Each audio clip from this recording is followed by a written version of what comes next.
Yaradılışın ən zərfi, qüsursuzu, ecazkarı.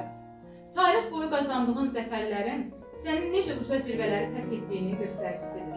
Qəlbi kövrək, dili qılınc tək kəskin qalın. Dilindən, dinindən, milliyyətindən asılı olmayaraq, ətəyinin ölçüsünə, qətəsinin yüksəkliyinə, saçının rəngindən özü təyinlik verən, innovativ, çağdaş, müasir, savadlı və məntiqli qalın. Günün mübarək.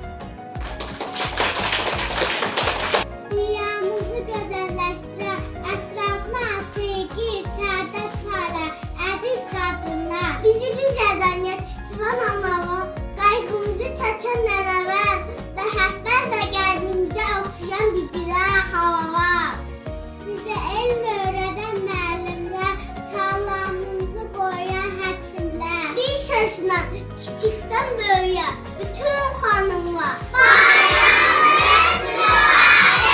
Açılıbdır sevinclə ürəklər, əsin, əsin yaz qoxulu sürəklər. Sanki deyir bütün güllər, çiçəklər. Anam, bacım, bayramınız mübarək. Ən şərəfli adasa, çələngimiz sizsiniz. Bu dünyada ən nadir, saf incimiz sizsiniz. Həyatımız, ömrümüz, sevincimiz sizsiniz.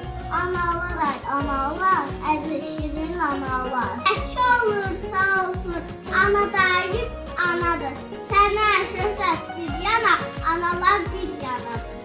Mədəvətlər yetirən, mədəvətlər sağ olsun. Yer üzündə analar daim bəxtiyar.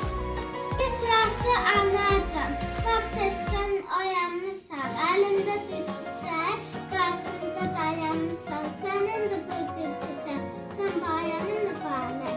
Bir gün sənin bayramın, tərbiyi qaldı, sana canay canavım. Hayatımın mənası, aynası sansan anam, mənə hayat başladı, böyüksün yana yana. Əzəl günlər varlığım, müqəddəsimsən mənim, sən ey evlat yolundan, sən kimi əriyənim.